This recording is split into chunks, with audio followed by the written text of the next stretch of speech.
मैं class 12th में हूँ फिलहाल और पीडब्ल्यू ऑनलाइन से पढ़ता हूँ। मेरी मेन हम्म। ऑर्गेनिक में दिक्कत हो रही है, रिएक्शन कभी कभी समझ में नहीं आती। जीओसी वगैरह तो स्ट्रांग है, 11th में भी कोई बैकलॉग हम्म। नहीं था, लेकिन फिर भी वो उसी नहीं समझ आ रही। अभी कुछ मेरे को रिसेंट का बताओ, लाइक कोई चैप्टर में तुमको प्रॉब्लम हुआ हो। अभी फिलहाल तो हेलोरेंस चल रहा है, मतलब हाइड्रोकार्बन्स पढ़ा रहे हैं। तो हम्म। उसमें ओजोनोलिसिस भी नहीं समझ में आ रहा मुझे। मेन मैकेनिज्म नहीं समझ में आ रहा, रिएक्शन तो रट जाते हैं बस। हम्म।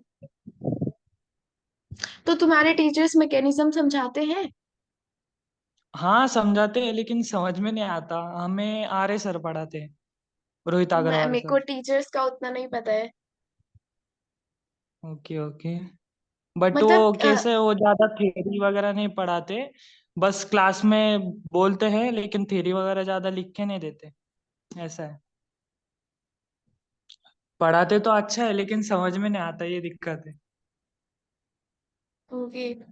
तो एक काम कर सकते हो, अगर मतलब बहुत सारे रिएक्शंस में ऐसे हो रहा है कि मतलब चैप्टर ही उड़ जा रहा है, तो फिर तुमको और किसी के लेक्चर्स मतलब ऐसे कर सकते हो कि जो भी तुम्हें पढ़ा रहे हैं उससे एक दिन पहले तुम सेम चीज यूट्यूब से पढ़ लो, ताकि जब अगले दिन क्लास में तुम्हें सर पढ़ाए तो तुम्हें ज्यादा अच्छे से समझ आएगा, बिकॉज फिर तुम्हें थोड़ा पहले से आइडिया होगा।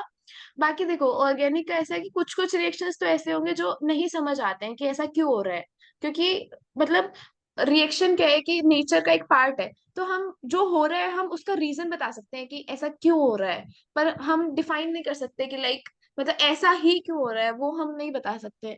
तो कुछ रिएक्शंस में देखो प्रॉब्लम हो सकती है, और मैं वही बोलूंगी कि प्रायर किसी का लेक्चर करके जाओ, ताकि नेक्स्ट डे तुम्हें थोड़ा अच्छे से समझ आए, और यूट्यूब से तुम्हें नोट्स भी बन जाएंगे, एटलीस्ट तुम्हारे नोट्स भी बन जाएंगे। थर्ड चीज क्या क्या कर सकते हो, गूगल पे ना तुम्हें सब मिल जाएगा, लाइक तुम डालोगे कि ओजोनोलिसिस के बारे में बताओ, तो एक पूरा आर्टिकल मिल जाएगा तुम्हें, और उसमें पूरा अच्छे से समझाया होगा कि लाइक ऐसा क्यों हो रहा है, तो उससे तुम्हें थोड़ा क्लेरिफिकेशन मिल जाएगा। ओके, थैंक यू दीदी।